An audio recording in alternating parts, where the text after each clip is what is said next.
सुप्रभातम बच्चों। आज की अपनी इस हिंदी की कक्षा में आप सभी बच्चों का स्वागत है। बच्चों, आज हम पद्य में पढ़ने जा रहे हैं हमारा पाठ 9, जिसका शीर्षक है सबसे खतरनाक, जिसके रचयिता हैं श्री अवतार सिंह संधू जी। हम अपनी रचना को जाने उससे पहले हम जानते हैं अवतार सिंह संधू जी का जीवन परिचय। इनके जीवन परिचय के साथ साथ हम इनकी रचनाओं एवं साहित्यिक परिचय को भी जानेंगे। कवि पाश का मूल नाम अवतार सिंह संधू जी है, यानी अवतार सिंह संधू जी का उपनाम पाश है। इनका जन्म 1950 ईस्वी में पंजाब राज्य के जालंधर जिले के तलवंडी गांव में हुआ था। इनका संबंध मध्यम वर्गीय किसान परिवार से था। इस कारण इनकी स्नातक तक की शिक्षा अनियमित तरीके से हुई।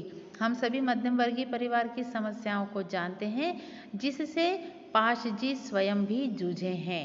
इन्होंने जन चेतना फैलाने के लिए अनेक साहित्यिक सांस्कृतिक कार्यक्रमों का आयोजन किया और सियाड़, हेम ज्योति, हॉक, NT47 जैसी पत्रिकाओं का संपादन भी इन्होंने अपने कार्यकाल में किया है। ये कुछ समय के लिए अमेरिका में रहे और सन 1988 में खालिस्तानियों के हाथों मारे जाने के कारण इनका देहांत हो गया। ये अपने देश की जनता के लिए शहीद हो गए। आइए बच्चों, अब हम प्रकाश डालें इनकी रचनाओं पर।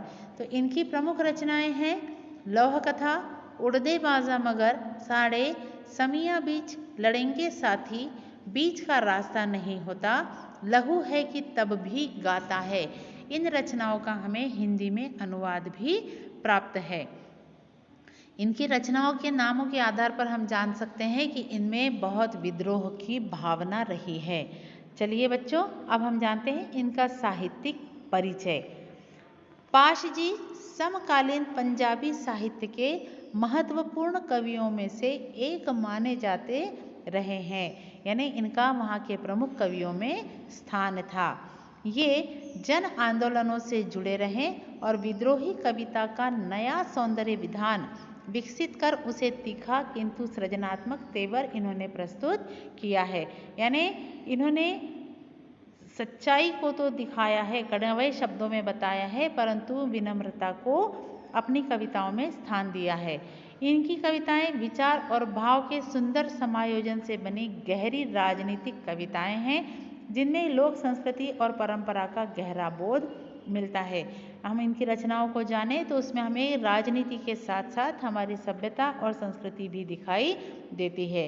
वे जन सामान्य की घटनाओं पर आउटसाइडर की तरह प्रतिक्रिया व्यक्त नहीं करते, बल्कि इनकी कविताओं में वह व्यथा, निराशा और गुस्सा नजर आता है जो गहरी संपृक्तता के बगैर संभव ही नहीं है। यानी इनकी रचनाएं हमें सच्चाई पर आधारित और अनुभव परक दिखाई देती है, अनुभूति की गहराई है। तो चलो बच्चों, हम जानते हैं सबसे खतरनाक। इस रचना के माध्यम से पाश जी ने हमें यह बताया है कि मानवीय मूल्यों के लिए कौन कौन सी चीज़ें खतरनाक हैं और कौन सबसे खतरनाक है। सबसे खतरनाक की चरम सीमा होती है जहाँ व्यक्ति विद्रोहियों से भी बदतर हो जाता है। मेहनत की लूट सबसे खतरनाक नहीं होती, पुलिस की मार सबसे खतरनाक नहीं होती, गद्दारी लोभ की मुट्ठी सबसे खतरनाक नहीं होती। इन पंक्तियों के माध्यम से कवि हमें यह बतलाना चाह रहे हैं कि हम मेहनत करते हैं, उसे कोई और लूट लेता है तो ऐसी स्थिति खतरनाक नहीं होती। बिना किसी गलती के पुलिस की मार पड़ जाए या पुलिस के अत्याचार हमें सहने पड़ जाए तो ऐसी स्थिति भी हमारे लिए खतरनाक नहीं होती। गद्दारी और लोभ, यदि कोई हमें धोखा दे दे या कोई हमें लालच के द्वारा लूट ले, लालच का सहारा देकर हमें लूट ले, तो ऐसी स्थितियां भी मानवीय मूल्यों के लिए खतरनाक नहीं होती। यानी इससे भी मनुष्य की मनुष्यता समाप्त नहीं होती। इतनी कठिनाइयों के बावजूद भी, ऐसे व्यवहार के बावजूद भी मनुष्य अपने मूल्यों के साथ जीवन जीना जानता है या जीवन जीने का प्रयत्न कर सकता है। ऐसी परिस्थितियों में भी वह खड़ा रहने का प्रयत्न कर सकता है, उनका सामना करने का प्रयत्न भी वह कर सकता है। बैठे बिठाए पकड़ा जाना बुरा तो है, सहमी सी चुप में जकड़ जाना बुरा तो है, पर सबसे खतरनाक नहीं होता। कवि कह रहे हैं कि अपने द्वारा की जाने वाली गलती के कारण यदि हम पकड़े जाए तो यह ऐसी स्थिति बुरी तो है, सहमी सी चुप में जकड़ जाना बुरा तो है।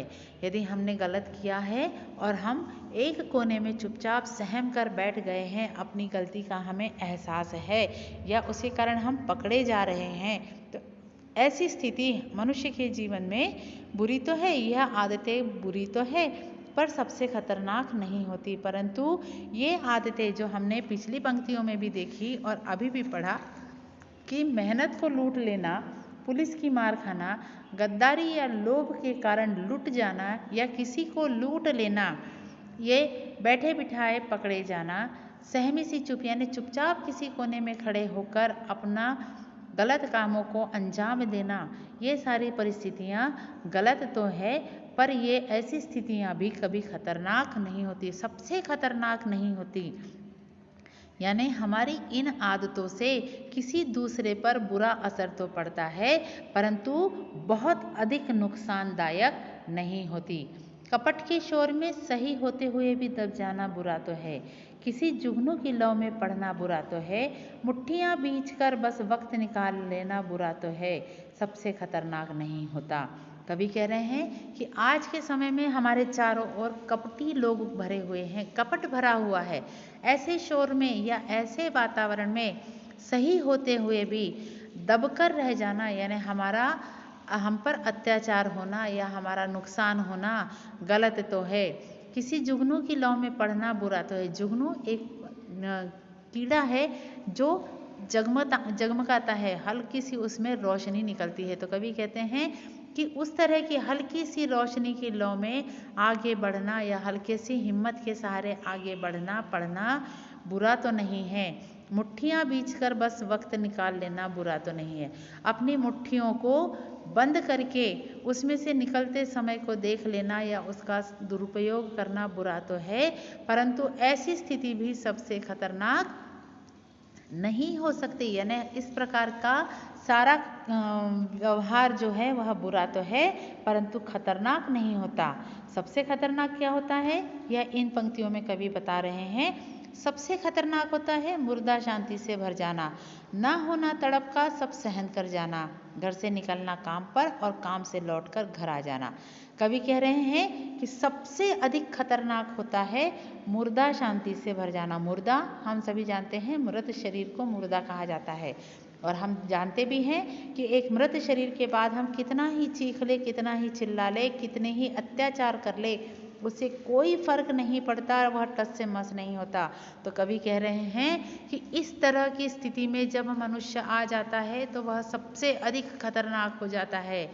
न होना तड़प का, उसमें किसी भी प्रकार की तड़प का एहसास नहीं होता, वह सारे अत्याचार सहन करता है परंतु शांत बना रहता है।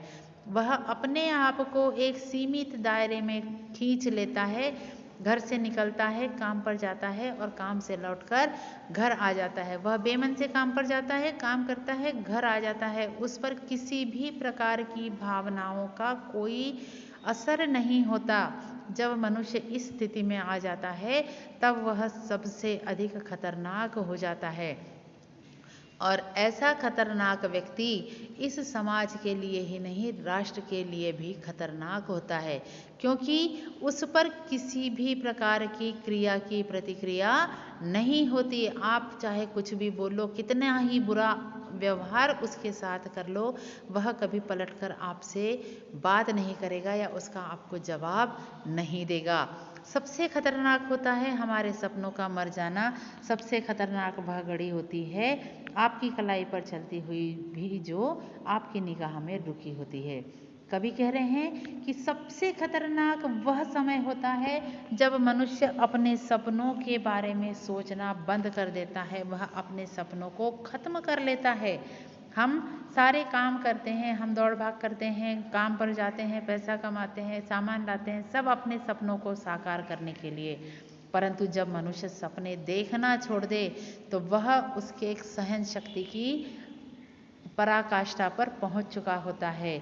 वह सबसे खतरनाक समय होता है। कवि कह रहे हैं कि सबसे खतरनाक वह क्षण होता है। घड़ी से तात्पर्य यहाँ क्षण से है कि जो आपकी कलाई पर चलती हुई घड़ी जो घूम तो रही है परंतु आपकी नज़रों में वह रुक गई है, यानी आपको समय के चलने से रुकने से कहीं कोई फर्क नहीं पड़ रहा है। वह क्षण मनुष्य के जीवन का सबसे खतरनाक क्षण होता है। सबसे खतरनाक वह आँख होती है जो सब कुछ देखती हुई भी जमी बर्फ होती है, जिसकी नज़र दुनिया को मोहब्बत से चूमना भूल जाती है।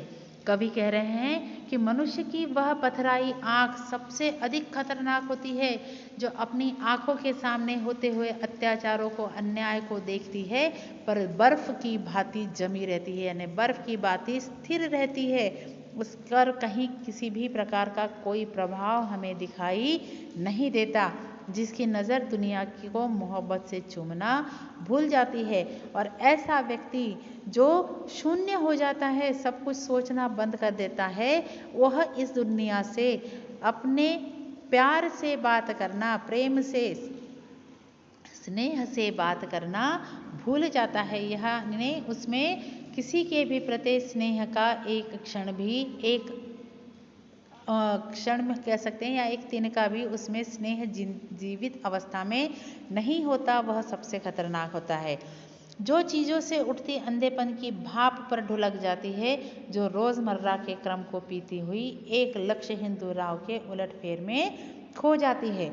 इन पंक्तियों के माध्यम से कवि ये बतला रहे हैं कि ऐसा मनुष्य जो संसार की सारी समस्याओं से उलझता हुआ हार कर अपने आप को ही उनके अनुसार ढाल लेता है और यह मान लेता है कि समाज की इन विषम परिस्थितियों को बदलना उसके लिए संभव नहीं है, तो वह अपने आप को उसके अनुसार ढाल लेता है।